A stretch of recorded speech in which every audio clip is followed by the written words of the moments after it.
संसदमा उठाएका विषयमा जवाफ नआएको भन्दै सांसदहरू रुष्ट। लघुवित्त संस्थाहरूलाई कारबाही गर्न माग। काठमाडौँ उपत्यका विकास प्राधिकरण खारेज गर्नुपर्ने तर्क। 7 महिनामा नेपालमा 9 खर्ब 19 अर्बको सामान भित्रिए। भारतबाट 5 खर्ब 70 अर्बको आयात हुँदा 8 खर्ब 25 अर्ब व्यापार घाटा। र मौद्रिक नीतिको अर्धवार्षिक समीक्षापछि निरन्तर रूपमा गिरावट हुँदै आएको शेयर बजारमा बुधबार दोहोरो अङ्कको सुधार। कारोबार रकममा पनि बढोत्तरी।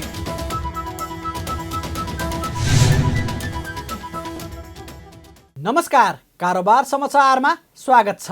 अब समाचार विस्तारमा। प्रतिनिधि सभाको शून्य र विशेष समयमा सांसदहरूले उठाएका विषयमा सरकारको जवाफ नआएको भन्दै सभामुखको ध्यानाकर्षण गराएका छन्। प्रतिनिधि सभाको बुधबार बसेको बैठकको शून्य समयमा बोल्दै सांसदहरूले जनप्रतिनिधिले सदनमा उठाएका विषय सम्बन्धित निकायबाट सुनवाई नभएको भन्दै सभामुखको गम्भीर ध्यानाकर्षण गराएका हुन्।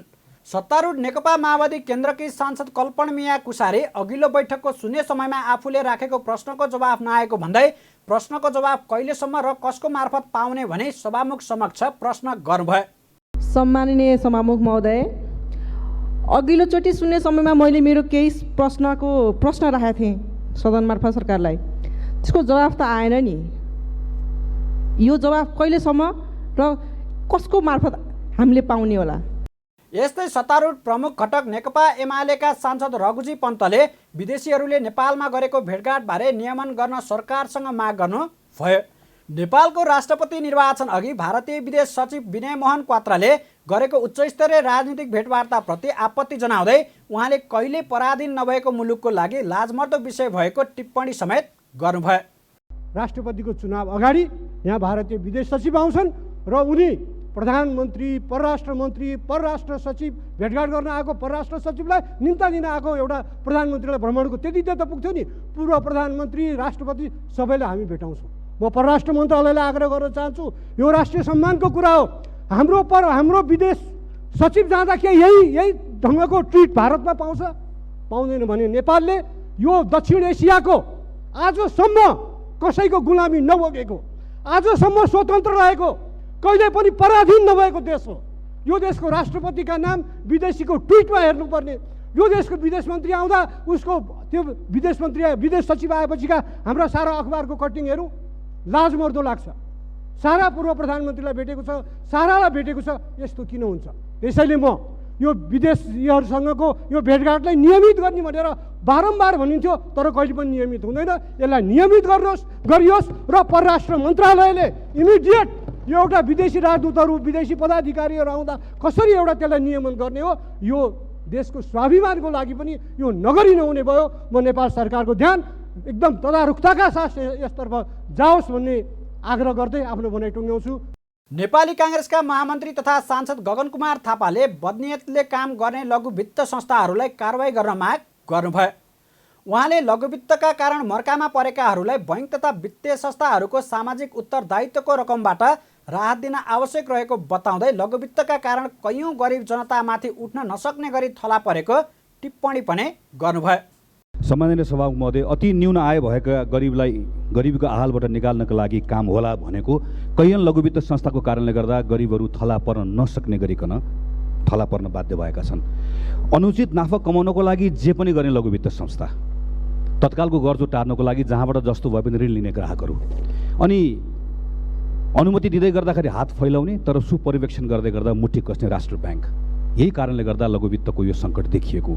अत साँच्चीकै मर्कामा परेकाहरूको निम्ति राहतका लागि चाहे त्यो CSR फन्ड होस्, चाहे त्यो क्लाइन्ट प्रोटेक्सन फन्ड जो ब्याङ्क र वित्तीय संस्थाहरूसँग छ, त्यो फन्डको प्रयोग गर्ने, बदनियतका साथ काम गर्ने लघुवित्त संस्थाहरूलाई कारबाही गर्ने र एउटा ऋणीले एउटा मात्रै संस्थाबाट ऋण लिन पाउने यो प्रावधान थपेर राष्ट्र ब्याङ्कको निर्देशिकाको प्रभावकारी कार्यान्वयन गर्ने, सुपरिवेक्षण गर्ने कामलाई तल्लो तहसम्म लिएर जाने र वित्तीय साक्षरतालाई स्थानीय सरकारको साझेदारीमा तल्लो तहसम्म लिएर जाने यो कामहरू राष्ट्र ब्याङ्कले तत्काल गरोस् भनेर ध्यानाकर्षण गराउन चाहन्छु। बैठकमा काङ्ग्रेसका अर्का सांसद शङ्कर भण्डारीले कृषि अनुदानका लागि नक्कली किसान खडा गरेमाथि कारबाही गर्न सरकारसँग माग गर्नुभयो। उहाँले किसानलाई बेलायमा मल, बिउ र सिँचाइको आवश्यक व्यवस्था मिलाउने काममा कसले अवरोध पुर्यायो भनी सरकारलाई प्रश्न समेत गर्नुभयो। उहाँले बिचौलियाले असाधारण नाफा कमाउने तर उपभोक्ताहरू मारमा पर्ने गरी कृषि अनाजहरूको खरिद गर्नुपर्ने अवस्थाको अन्त्य गर्न पनि सरकारलाई सुझाव दिनुभयो। सभामुख महोदय, माघ 20 गते शुक्रबार चितवनका किसानले सडकमा तरकारी फ्याँकेर व्यक्त गरेको निराशा र उजागर गरेको व्यतिथिको अभियान कतै दुध कतै अन्डा लगायतका फलफुल तरकारी जन्य सडकमा फ्याँक्ने क्रम बढ्दो गएको छ। यो एकपटकको घटना होइन, पटक पटक दोहोरिएको छ। यसले गम्भीर सन्देश दिएको छ। सभामुख महोदय, कृषिमा अनुदान नदिनाले हाम्रा उत्पादन महँगा छन्। यस गरिमामय सदनमा दुःखका साथ भन्नुपर्दछ, केही मात्रामा दिएको कृषि अनुदान पनि वास्तविक किसानले पाउन मुस्किल छ। यता कता कसैले पायो भने त्यसभित्रको यथार्थ अर्कै छ। खेती गर्ने बेलामा बिउ छैन, चाहिएको बेलामा मल छैन, सिँचाइ गर्न पानी छैन, उत्पादन बेच्न बजार पाउन सकिँदैन। कृषकहरू ऋणमा चुल्लोमा डुबेका छन्। बिचौलियाले असाधारण नाफा कमाउँदा उपभोक्ता चरको मूल्य तिर्न बाध्य छन्। यो अवस्थाको अन्त्य कसरी, कहिले र कसले गर्ने हो? सभामुख महोदय, हाम्रा संरचनाहरू साँच्चै नै निकम्मा भएका हुन्, गम्भीर प्रश्न उठेको छ। बैठकमा नेपाल मजदुर किसान पार्टीका सांसद प्रेम सुवालले प्रधानमन्त्री, मन्त्री र सांसदहरूले काठमाडौँ उपत्यकामा घरजग्गा खरिद गर्न नपाउने गरी कानुनी व्यवस्था गर्नुपर्ने प्रस्ताव गर्नुभयो। देशको सन्तुलित विकास र काठमाडौँ उपत्यकामा आउने विपद व्यवस्थापनका लागि पनि प्रधानमन्त्री, मन्त्री, सांसदसहित नेपाल सरकारका उच्च अधिकारीहरूले काठमाडौँ उपत्यकामा घरजग्गा खरिद गर्न नपाउने कानुनी व्यवस्था गर्नुपर्ने उहाँको तर्क थियो। सांसद सुवालले काठमाडौँ उपत्यका विकास प्राधिकरणको कामै नभएको भन्दै खारेज गर्न पनि माग गर्नुभयो। काठमाडौँ उपत्यकाका विभिन्न ठाउँमा डोजर लगाएर जथाभावी भत्काउने गरिएकोमा आपत्ति जनाउँदै उहाँले त्यस्तो ठुलो विपद ल्याउनेतर्फ पनि सरकार र सम्बन्धित निकायको गम्भीर ध्यानाकर्षण गराउनुभयो। काठमाडौँ उपत्यकामा चारैतिर डोजर चलाई कृषियोग्य भूमि, सार्वजनिक जग्गा, वन जङ्गल, कम्बल पोखरी, खोला खोल्सा भाँसेर पहाड खोस्रेर प्लटिङ गरिएको हुँदा सडक जाम, ध्वनि, धुवाँ प्रदूषण, खानेपानी र फोहोर मैला व्यवस्थापनको समस्या समेत बढ्यो। देशको बजेट काठमाडौँमा मात्र खर्च गर्ने काठमाडौँ उपत्यका विकास प्राधिकरण अविलम्ब खारेज गर्नु आवश्यक छ। प्रधानमन्त्री, मन्त्री, सांसद र सरकारका उच्च अधिकारीहरूले आफ्नो निर्वाचन क्षेत्रमा बजार विकास गरी स्थानीय जनतासँगै घर बनाएर बस्नुपर्ने र काठमाडौँ उपत्यकामा घर जग्गा किन्न नपाउने र देशको सन्तुलित विकास गर्ने कानुन बनाउनु जरुरी छ। बैठकमा सांसदहरूले नेपाल बाल मन्दिर सम्बन्धी उच्चस्तरीय जाँचबुझ आयोगको प्रतिवेदन तत्काल सार्वजनिक गर्न, लाल आयोगको प्रतिवेदन सार्वजनिक गर्न, स्वास्थ्य बिमाको मोडल फेर्नु, लाल आयोगको प्रतिवेदन सार्वजनिक गर्न लगायतका समसामयिक विषयमा सरकारको ध्यानाकर्षण गराएका छन्। यस्तै सांसदहरूले आफ्नो क्षेत्रमा भइरहेका सडक निर्माणको कार्यमा ढिलाइ भइरहेको प्रति आपत्ति समेत जनाएका छन्। नेपाली काङ्ग्रेसले तत्कालीन र दीर्घकालीन आर्थिक कार्यक्रम ल्याउन जरुरी रहेको बताएको छ। बुधबार बसेको प्रतिनिधि सभाको बैठकले विशेष समयमा बोल्दै नेपाली काङ्ग्रेसका सांसद डाक्टर प्रकाश शरण महतले मुलुकको गतिशील मार्गचित्र कोर्नका लागि तत्कालीन र दीर्घकालीन आर्थिक कार्यक्रम ल्याउन जरुरी रहेको बताउनु भएको हो। उहाँले बढ्दो व्यापार घाटा न्यूनीकरण गर्न, विद्युत उत्पादन वृद्धि गरी यातायात र खाना पकाउने प्रविधिलाई विद्युतमा रूपान्तरण गर्न आवश्यक रहेको पनि बताउनु भयो। हिउँदमा विद्युतमा आत्मनिर्भर हुन जलाशययुक्त आयोजनाको तत्काल निर्माण गर्नुपर्नेमा जोड दिँदै उहाँले विद्युतमा आत्मनिर्भर भएसँगै व्यापार घाटा कम हुने, विदेशी मुद्रा सञ्चित बढ्ने बताउनु भयो। विद्युत उत्पादन वृद्धि गरी यसको खपत र निर्यात गरेर वैदेशिक रोजगारीमा आधारित अर्थतन्त्रलाई सुधार गर्न सकिने उहाँको भनाइ थियो। अहिले पनि झन्डै 600 मेगावाट विद्युत डेफिसिट, अहिलेकै डिमान्डलाई पुरा गर्न पनि कमी छ। त्यो पुरा गर्नको लागि हामीले जति बर्खामा बेचेर आम्दानी गर्छौँ त्यति नै हिउँदमा किनेर खर्च गर्नुपर्ने चाहिँ अवस्था छ। यो अवस्थालाई समाप्त पार्नको लागि हामीले जलाशययुक्त आयोजना, यो बुढी गण्डकी आयोजनाको त्यत्रो मुआवजा तिरिसक्यो, त्यो आयोजना अगाडि बढाउन जरुरी छ। दुध कोशीलाई चाँडोभन्दा चाँडो अगाडि बढाउन जरुरी छ, जसले गर्दा हामी चाहिँ हिउँदमा पनि आत्मनिर्भर हुन सकौँ र सँगसँगै हामीले देशभित्रै ट्रान्सपोर्टेसन सेक्टर, यो चाहिँ हाउस होल्ड सेक्टर र उद्योग व्यवसायलाई विस्तार गरेर, म्यानुफ्याक्चरिङ सेक्टरलाई विस्तार गरेर हामीले यहाँ डिमान्ड, इन्टरनल डिमान्ड क्रिएसनलाई पनि वृद्धि गर्न जरुरी छ।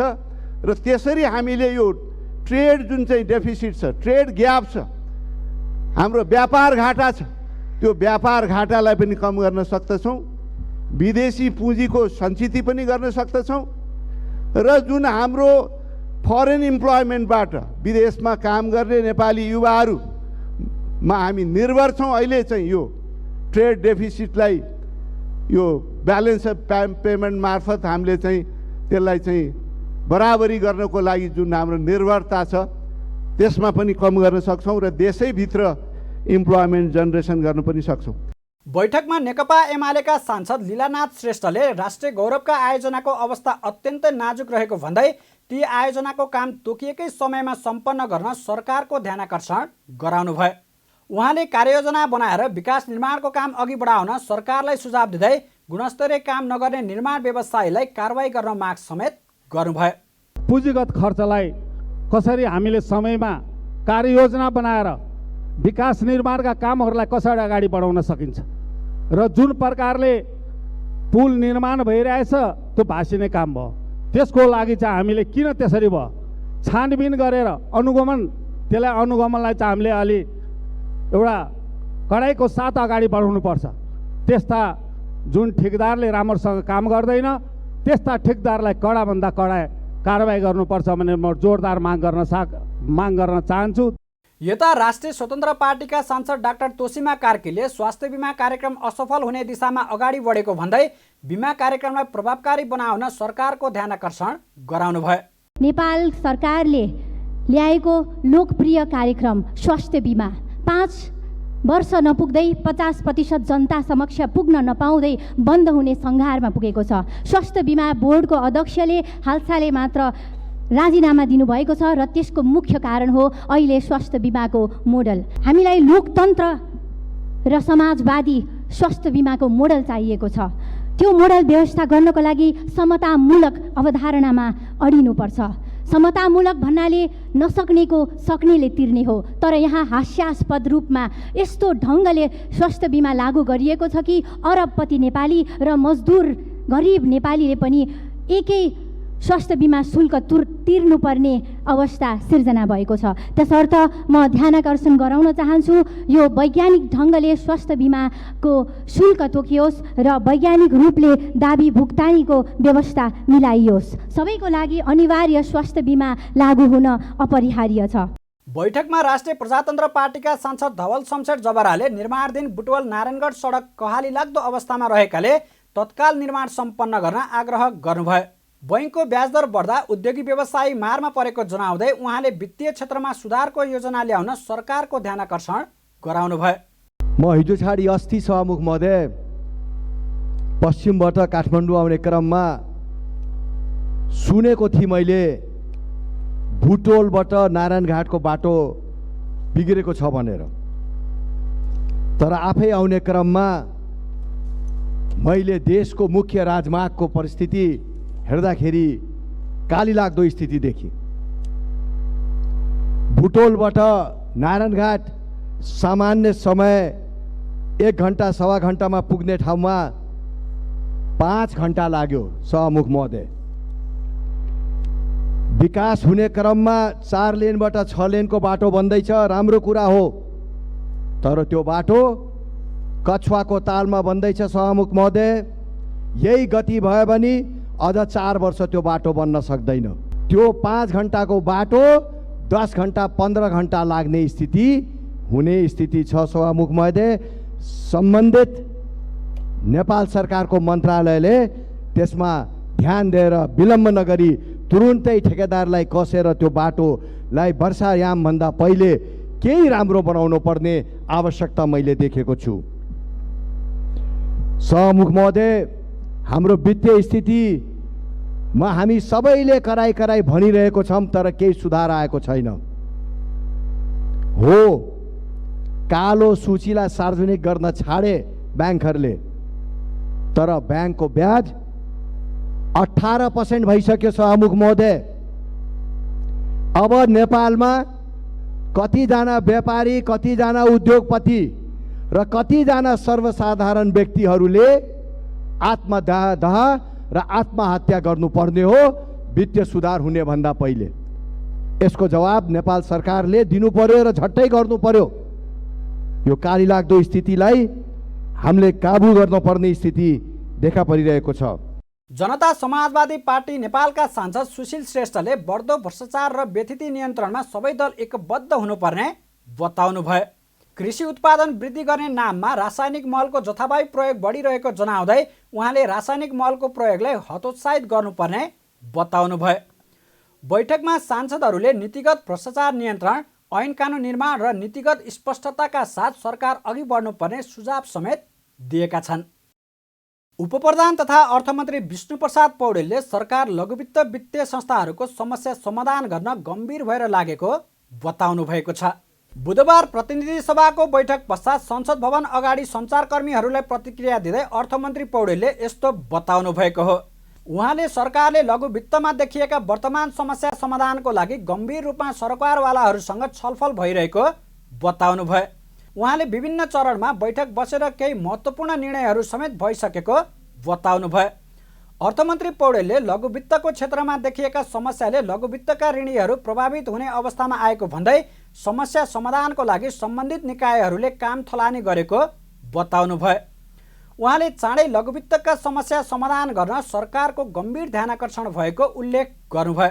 लघुवित्तको समस्याका सम्बन्धमा ध्यानाकर्षण भएको मात्रै होइन, हामीले त्यस विषयमा सिरियस मिटिङ पनि बसिसकेका छौँ र हामीले अनेक राउन्ड मिटिङ बसिकन केही महत्त्वपूर्ण निर्णय पनि गरेका छौँ र यो क्षेत्रमा जुन प्रकारको समस्या छ लघुवित्तको क्षेत्रमा जसरी ऋणीहरू गम्भीर रूपमा प्रभावित हुने अवस्था सृजना भएको छ, यसको कारणहरूमा प्रवेश गरेर प्रभावकारी समाधानका निम्ति सम्बन्धित निकायहरू लागिसकेका छन् र यसका नतिजाहरू क्रमशः आउँदैछन्। उहाँले सरकारका नीतिगत प्राथमिकता र न्यूनतम साझा कार्यक्रम कार्यान्वयनको लागि मन्त्रालयगत आधारमा कार्ययोजनाहरू अगाडि बढाएको बताउनु भयो। उहाँले अर्थतन्त्रमा देखिएका समस्या र चुनौतीको समाधान गर्न सरकार केन्द्रित भइरहेको बताउनु भयो। उहाँले सरकार उत्पादनका सबै क्षेत्र, निजी क्षेत्रका सरकार र समस्याहरूलाई समाधान गर्ने दिशामा केन्द्रित रहेको बताउनु भयो। अर्थमन्त्री पौडेलले राजस्व परिचालन, अन्तर्राष्ट्रिय सहयोग परिचालन र पुँजीगत खर्च बढाउनेतर्फ सरकार लागिरहेको बताउनु भयो। नेपालले चालु आर्थिक वर्षको 7 महिनामा विभिन्न मुलुकबाट 9 खर्ब 19 अर्ब रुपियाँ बराबरको वस्तु तथा सामग्री आयात गरेको छ। भन्सार विभागका अनुसार चालु आर्थिक वर्षको माघ महिनासम्म विभिन्न मुलुकबाट 9 खर्ब 19 अर्ब 16 करोड 53 लाख रुपियाँको वस्तु आयात भएको छ। यो गत आर्थिक वर्षको तुलनामा 19.90% कम हो। सरकारले उच्च आयातका कारण तरलता अभाव भएको भन्दै आयातमा कडाई गरेको थियो, जसले गर्दा गत वर्षको तुलनामा यो वर्ष आयात घटेको हो। गत आर्थिक वर्षको 7 महिनामा 11 खर्ब 47 अर्ब रुपियाँ वस्तु आयात भएको थियो। 7 महिनामा देशले 8 खर्ब 25 अर्ब 73 करोड रुपियाँको व्यापार घाटा बेहोर्नु परेको छ। व्यापार घाटा गत आर्थिक वर्षको तुलनामा भने 18.71%ले घटेको छ। गत वर्षको सोही अवधिमा देशले 10 खर्ब 15 अर्ब बराबरको व्यापार घाटा बेहोरेको थियो। यो 7 महिनामा 93 अर्ब 43 करोड रुपियाँको मात्र स्वदेशी वस्तु बाहिरिएको छ। निर्यात गत आर्थिक वर्षको भन्दा 29.03%ले घटेको छ। यो 7 महिनामा आयात भएको वस्तुमध्ये सबैभन्दा धेरै भारतबाट मात्रै 5 खर्ब 70 अर्ब रुपियाँको आयात भएको छ। त्यसपछि सबैभन्दा बढी चीनबाट 1 खर्ब 25 अर्ब रुपियाँको विभिन्न वस्तु आयात भएको विभागले जनाएको छ। नेपालले विभिन्न मुलुकबाट पेट्रोलियम पदार्थ, स्पन्ज आइरन, रासायनिक मल, सुन, अन्य स्टेसनरी सामान, फलाम र स्टिलको कच्चा पदार्थ, सवारी साधन, मेसिनरी र इलेक्ट्रिकल सामानहरू धेरै आयात गरेको छ। त्यस्तै 7 महिनाको अवधिमा देशले 2 खर्ब 12 अर्ब 12 करोड 74 लाख रुपियाँ भन्सार महसुल सङ्कलन गरेको विभागले जनाएको छ। सरकारले दुधको मूल्य प्रति लिटर 10 रुपियाँले बढाउने तयारी गरेको छ। राष्ट्रिय दुग्ध विकास बोर्डले उपभोक्तालाई भार पर्ने गरी दुधको मूल्य प्रति लिटर 10 रुपियाँ बढाउने प्रस्ताव गरेको हो। ढुवानी खर्च, मुद्रास्फीति उद्योगीको खर्च, दाना चोकर लगायतको खर्च बढेको निष्कर्ष सहित बोर्डले मूल्य बढाउन कृषि तथा पशुपन्छी विकास मन्त्रालयमा प्रस्ताव गरेको छ। उक्त प्रस्तावमाथि मन्त्रालयले अध्ययन गरी मन्त्री परिषदमा पेश गर्नेछ। त्यसपछि मन्त्री परिषदले स्वीकृति दिएसँगै कार्यान्वयनमा जानेछ। बोर्डले सबै पक्षमा अध्ययन गरेर मूल्य बढाउने प्रस्ताव गरेको दाबी गरे पनि उपभोक्ता कर्मीले भने उक्त प्रस्तावको विरोध गरेका छन्। किसानको नाममा उद्योगीलाई फाइदा हुने मूल्यले उपभोक्ताको ढाड सेकिने उनीहरूको भनाइ छ। बोर्डका अनुसार बढेको मूल्य 69% किसान र 31% उद्योगीले पाउनेछन्। यसअघि 2078 माघ 28मा दुधको फ्याटका आधारमा प्रति लिटर 9 देखि 14 रुपियाँसम्म मूल्य बढेको थियो। मूल्य वृद्धिको कारण देखाउँदै डेरी उद्योग सङ्घले गत पुस 16मा एकलौटी रूपमा प्रति लिटर 14 रुपियाँ बढाएको थियो। चौतर्फी विरोधपछि सङ्घले मूल्य वृद्धि स्थगन गरेको थियो। चालु आर्थिक वर्षको 7 महिनामा झन्डै 5 लाख युवा वैदेशिक रोजगारीका लागि विदेश पुगेका छन्। वैदेशिक रोजगार विभागको तथ्याङ्क अनुसार साउनदेखि माघसम्म वैदेशिक रोजगारीका लागि नयाँ श्रम स्वीकृति लिने र श्रम स्वीकृति नवीकरण गर्नेको सङ्ख्या 4,82,475 पुगेको छ। यो वर्ष 7 महिनामै नयाँ अन्तिम श्रम स्वीकृति लिने नेपालीको सङ्ख्या मात्रै 3,14,767 जना पुगेको छ। माघ महिना मात्रै 39,124 जना युवा वैदेशिक रोजगारीमा नयाँ श्रम स्वीकृति लिएर गएका छन्। यो अवधिमा 1,67,708 जनाले पुनः श्रम स्वीकृति लिएर वैदेशिक रोजगारीका लागि उडेका छन्। विभागका अनुसार माघ महिनामा 25,000 भन्दा धेरै युवाले श्रम स्वीकृति नवीकरण गरेका छन्। यसमा भिजिट भिसा मार्फत अवैध रूपमा विदेश जाने र भारतीय बाटो भएर वैदेशिक रोजगारीमा जानेको सङ्ख्या सामेल छैन। यो वर्ष वैदेशिक रोजगारीमा जानेको सङ्ख्या गत वर्षको तुलनामा 1,30,000ले बढेको छ। गत वर्ष यस्तै अवधिमा 3,52,423 युवा विदेशिएका थिए। वैदेशिक रोजगारीमा जानेको सङ्ख्यासँग यो वर्ष रेमिट्यान्स आम्दानी पनि बढेको छ। यो वर्ष पुससम्म मात्रै रेमिट्यान्स आप्रवाह 24.3%ले बढेको नेपाल राष्ट्र बैङ्कको तथ्याङ्कले देखाएको छ। 6 महिनामा 5,85,08 करोड रुपियाँ बराबरको रेमिट्यान्स भित्रिएको छ। अघिल्लो वर्षको सोही अवधिमा विप्रेषण आप्रवाह 5%ले घटेको थियो। ललितपुर महानगरपालिकाका प्रमुख श्रीबाबु महर्जनले ललितपुरलाई हरियाली सहर बनाउने योजना अनुसार काम भइरहेको बताउनु भएको छ। बुधबार ललितपुरमा नेपाल स्काउट बागमती प्रदेशले आयोजना गरेको कार्यक्रमलाई सम्बोधन गर्दै उहाँले यस्तो बताउनु भएको हो। प्रमुख महर्जनले आगामी आर्थिक वर्षदेखि महानगरपालिकाको नेपाल स्काउटको शाखासँग समन्वय र सहकार्य गरी हरियाली सहर बनाउने र ललितपुर महानगरपालिकालाई सुरक्षित सहर बनाउने कुरामा लाग्ने प्रतिबद्धता जनाउनु भयो। उहाँले महाकाल बागमती गाउँपालिकाहरूमा पनि महानगरको सहयोगमा स्काउट कार्यक्रमहरू पुर्याउन प्रतिबद्ध रहने बताउनु भयो। उहाँले ललितपुर महानगरपालिकालाई हरियाली सहर बनाउनका लागि योजना र कार्यक्रम बनाए काम पनि सुरु गरिसकेको बताउनु भयो। उहाँले सप्तापातल पोखरीसँग जोडिएको 32 रोपनी जग्गा नेपाली सेनासँग फिर्ताले त्यहाँबाट हरियाली ललितपुरको काम सुरु गरेको बताउनु भयो। हामीले यो सहरमा यो महानगर क्षेत्रभित्रलाई we just want to convert this city into a greenery, हरियालीमा हामी कन्भर्ट गर्न चाहन्छौँ। यो भन्दै गर्दा हामीले धेरैवटा बगैँचाका प्रोजेक्टहरू हामीले लन्च गरिरहेका छौँ। जस्ट टेक एन एक्जाम्पल, यसको नेक्स्ट डोर भनेको चाहिँ सप्तपाताल पोखरी हो। त्यही नै हामीले आर्मीसँग चाहिँ 32 रोपनी जग्गा फिर्ता लियौँ, सप्तपाताल पोखरीसँग जोडिएको। तसर्थ 32 प्लस लगभग 15 गर्दाखेरि लगभग 47 रोपनी जग्गा यहाँ चाहिँ उपलब्ध भयो। त्यसलाई चाहिँ हामीले green and blue project, a fusion project बनाउन चाहन्छौँ। ग्रिन प्रोजेक्ट एकदमै हरियाली अभिवृद्धि गर्छौँ हामी, अनि ब्लू प्रोजेक्ट भनेको पानीजन्य प्रोजेक्ट हामी सञ्चालन गर्छौँ। यो भन्दै गर्दा हामीले यो ठाउँमा विदिन नेक्स्ट 2 इयर्सको टाइमभित्रमा हामी त्यहाँ चाहिँ कमलको फुल फुलाउँछौँ। स्काउट प्रवर्तक लर्ड वेडेज पावेल तथा लेडी वेडेज पावेलको जन्मोत्सव एवं यु फाउन्डेन थिङ्किङ डेको अवसरमा नेपाल स्काउट बागमती प्रदेशले सो कार्यक्रम गरेको हो।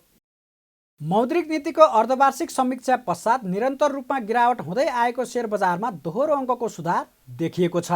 पछिल्लो 5 दिनको कारोबारमा 135.82 अङ्कले घटेको सेयर बजार मापन गर्ने नेप्से परिसूचक बुधबारको कारोबारमा 33.57 अङ्कले बढेको छ। नेप्से परिसूचक अघिल्लो दिनको तुलनामा 1.64%ले बढेर 2080.38 अङ्कमा पुगेको छ। बुधबार कारोबारमा आएका 269 कम्पनीको 47,79,000 किता सेयर 1,80,32,00,000 रुपियाँ बराबरको खरिद बिक्री भएको छ। मङ्गलबारको तुलनामा कारोबार रकम समेत बढेको छ। नेप्सेका 13 उपसमूह मध्ये बुधबार 3 उपसमूहको परिसूचक घटेको छ भने बाँकी 10 उपसमूहको परिसूचक बढेको छ, जसमा जलविद्युत उपसमूहको परिसूचक 3.85%, होटल तथा पर्यटन उपसमूहको परिसूचक 3%ले बढेको छ। यता लघुवित्त उपसमूहको परिसूचकको 1.38% घटेको छ। बुधबार नेप्से परिसूचक बढेसँगै 3 कम्पनीको सेयर मूल्य 9% भन्दा धेरै बढेको छ, जसमा लिबर्टी इनर्जीको सेयर मूल्य 9.80, छ्याङ्दी हाइड्रो पावर र दोर्दी खोला जलविद्युत कम्पनीको 9% भन्दा बढीले बढेको छ भने पिपुल्स पावरको सेयर मूल्य 8.40%ले बढेको छ। यता आदर्श लघुवित्तको सेयर नकारात्मक सर्किट लेभलमा कारोबार भएको छ। बुधबार हिमालयन डिस्टिलरी कम्पनीको 13 करोड रुपियाँ भन्दा बढीको सेयर खरिद बिक्री भएको छ। काठमाडौँको नक्साल स्थित हिमाल अस्पतालको आकस्मिक बाहेकका सबै सेवा प्रभावित भएको छ।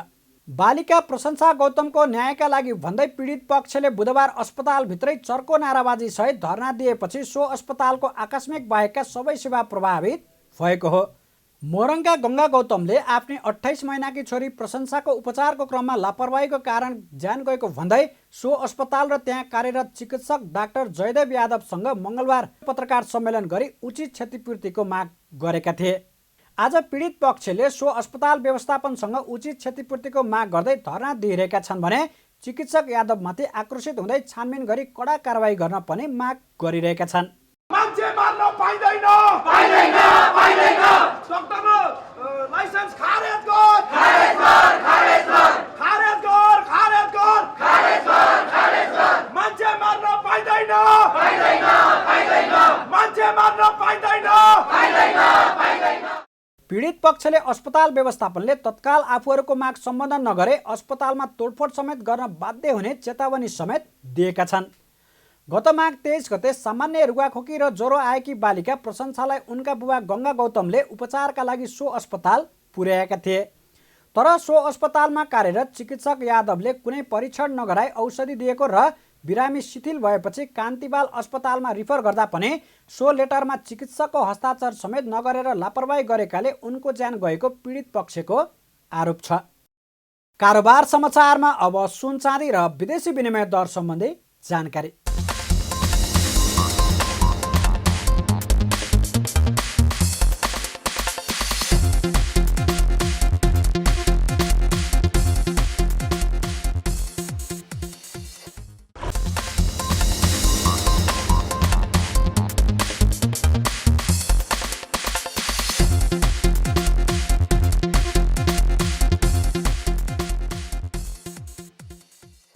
बिदा हुनु अघि अहिलेसम्मका प्रमुख समाचार फेरि एकपटक। संसदमा उठाएका विषयमा जवाफ नआएको भन्दै सांसदहरू रुष्ट, लघुवित्त संस्थाहरूलाई कारबाही गर्न माग, काठमाडौँ उपत्यका विकास प्राधिकरण खारेज गर्नुपर्ने तर्क। 7 महिनामा नेपालमा 9 खर्ब 19 अर्बको सामान भित्रिए, भारतबाट 5 खर्ब 70 अर्बको आयात हुँदा 8 खर्ब 25 अर्ब व्यापार घाटा। र मौद्रिक नीतिको अर्धवार्षिक समीक्षापछि निरन्तर रूपमा गिरावट हुँदै आएको शेयर बजारमा बुधबार दोहोरो अङ्कको सुधार, कारोबार रकममा पनि बढोत्तरी।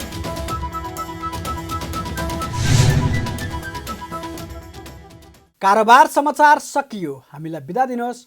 नमस्कार।